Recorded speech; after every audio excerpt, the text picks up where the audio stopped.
Today is a day na kung saan nararapat naman siguro bigyan ng pansin at halaga ang paghihirap ng mga tatay natin.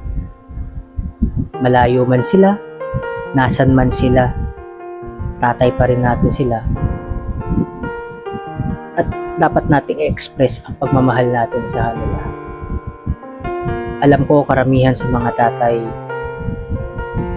wala nang pahinga para lang mabigyan ng magandang buhay ang kani-kanilang pamilya.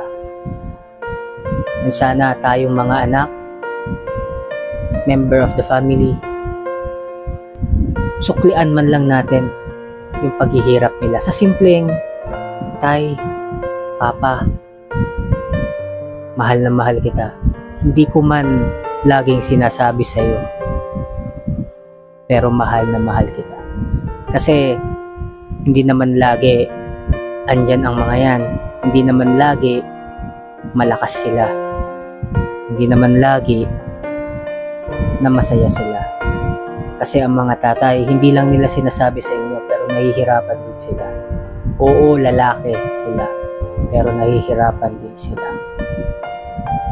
Kumakayod para sa atin.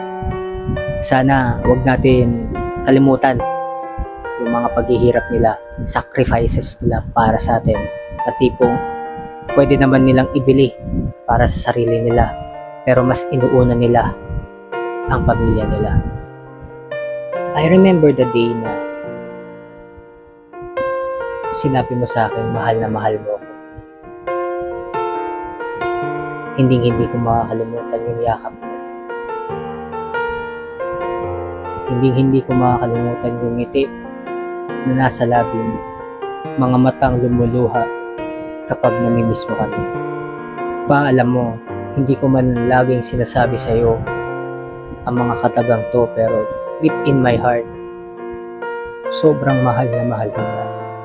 At walang sino man ang makakapagpabago nun. Sana naabutan mo yung time na graduate na ako. Sana naabutan mo yung nakikipag-banding tayo sa mga tropa ko. Alam mo, ang dami kong gustong gawin. Nakasama ka. Kakasama tayo nila mama. Kasi alam ko kung gaano mo kagusto nakasama kami. And sa dami ng taon na hindi mo kami kasama, alam ko na nangulila ka at napabayaan ang sarili mo. Kung maibabalik ko lang ang panahon na kasama kita, gagawin kong mas memorable yun at masaya. Nasan ka man ngayon? Happy Father's Day po. At mahal na mahal ka namin ni Mama. Kaya sa mga tatay dyan, nais ko lang sanang batiin kayo ng Happy Father's Day.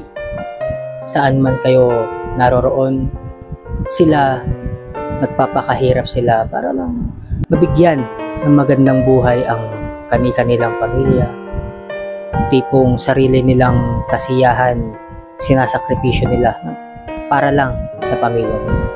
Alam ko na halos lahat or karamihan sa mga tatay hindi naman talaga sineselebrate ang Father's Day, kasi mas gusto ng mga tatay na kapag pahinga, kapag kayod. Ganyan naman ng mga tatay. Wala silang ibang gustong gawin kundi magpatuloy kumayod para sa pamilya. Nang sa gayon, ma-secure ang future nila. Pagpasalamat na din natin na ang mga tatay natin kasama pa natin, mga tatay natin malakas pa, nayayakap natin. Huwag natin i-take for granted kasi hindi forever malakas sila. And sa lahat po ng mga tatay dyan, bilang ako'y isang anak din, mahal na mahal po namin kayo. And sana wag po kayong sumuko. Wag po kayong magsawa, magsakripisyo para sa amin. At pinapangako po namin na mas magiging mabuting anak pa kami sa inyo. Let's celebrate this day as your day. Papa, Father, haligi ng tahanan. Happy Father's Day po. Enjoy the day and ingat po kayo lagi.